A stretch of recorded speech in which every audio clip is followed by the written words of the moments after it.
भजन संहिता अध्याय 106। यह की स्तुति करो, यहोवा का धन्यवाद करो, क्योंकि वह भला है और उसकी करुणा सदा की है। यहोवा के पराक्रम के कामों का वर्णन कौन कर सकता है, या उसका पूरा गुणानुवाद कौन सुना सकता। क्या ही धन्य है वे जो न्याय पर चलते और हर समय धर्म के काम करते हैं। हे यहोवा, अपनी प्रजा पर की प्रसन्नता के अनुसार मुझे स्मरण कर, मेरे उद्धार के लिए मेरी सुधि ले, कि मैं तेरे चुने हुओं का कल्याण देखूं और तेरी प्रजा के आनंद में आनंदित हो जाऊं और तेरे निज भाग के संग बड़ाई करने पाऊं। हमने तो अपनी पुरखाओं के समान पाप किया है, हमने कुटिलता की, हमने दुष्टता की है। मिस्र में हमारे पुरखाओं ने तेरे आश्चर्य कर्मों पर मन नहीं लगाया, न तेरी अपार करुणा को स्मरण रखा। उन्होंने समुद्र के किनारे अर्थात लाल समुद्र के किनारे बलवा किया, तो भी उसने अपने नाम के निमित्त उनका उद्धार किया, जिससे वह अपने पराक्रम को प्रकट करे। तब उसने लाल समुद्र को घुटका और वह सूख गया, और वह उन्हें गहरी जल के बीच से मानो जंगल में से निकाल ले गया। उसने उन्हें बेरी के हाथ से उबारा और शत्रु के हाथ से छुड़ा लिया, और उनके शत्रु जल में डूब गए, उनमें से एक भी न बचा। तब उन्होंने उसके वचनों का विश्वास किया और उसकी स्तुति गाने लगे, परंतु वे झट उसके कामों को भूल गए और उसकी युक्ति के लिए न ठहरे। उन्होंने जंगल में अति लालसा की और निर्जल स्थान में परमेश्वर की परीक्षा की। तब उसने उन्हें मुंह मांगा वर तो दिया, परंतु उनके प्राण को सुखा दिया। उन्होंने छावनी में मूसा के और यहोवा के पवित्र जन हारून के विषय में ढाह की। भूमि फट कर दातान को निगल गई और अबीराम के झुंड को ग्रस लिया, और उनके झुंड में आग भड़क उठी और दुष्ट लोग लौ से भस्म हो गए।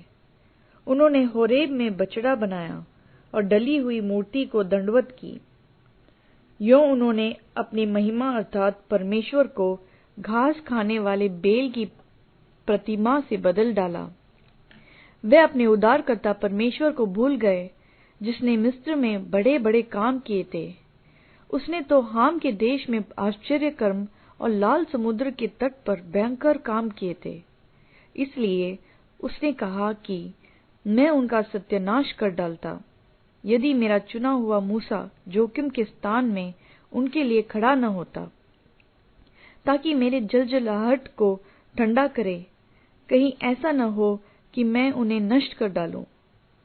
उन्होंने मन भावने देश को निकम्मा जाना और उसके वचन की प्रतीति न की। वे अपने तंबुओं में कुड़कुड़ाए और यहोवा का कहा न माना। तब उसने उनके विषय में शपथ खाई कि मैं इनका जंगल में नाश करूंगा और इनके वंश को अन्य जातियों के सम्मुख गिरा दूंगा और देश देश में तितर बितर करूंगा।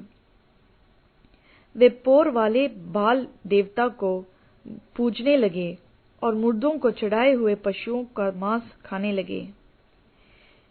यों उन्होंने अपने कामों से उसको क्रोध दिलाया और मरी उनमें फूटी पड़ी।